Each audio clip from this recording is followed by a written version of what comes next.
This next trick is a variation of iron whip. A lot of people call it Jade whip. It's cool looking. It's really smooth. It's a good trick to throw in the middle of tricks. It looks like this. What you actually do is throw the yo-yo over and you whip it as it's coming around.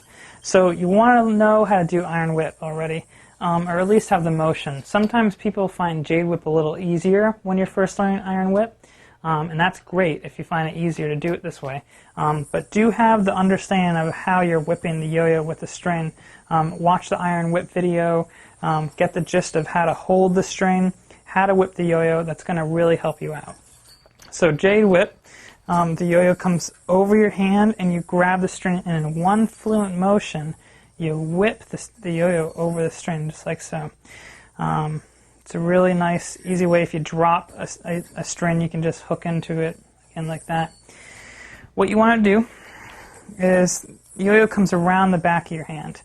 As it does this, let me try and catch the string there so I can show you what happens. You'll see that the whip just formed. That loop is already over your wrist because the yo-yos come over it. The loop is there. And what you want to do is, as that loop's coming over it, you just pull your fingers in. You've already got your loop.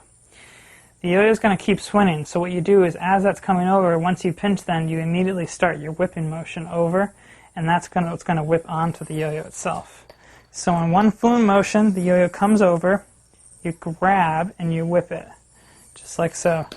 It's a lot easier to do if you keep your other hand out of the way. Just use that one hand to guide that string into the yo-yo gap. Practice this one a lot. Practice the regular iron whip a lot. That's really going to help you get the motion down, like I said. And once you have this, you'll be really impressing everyone.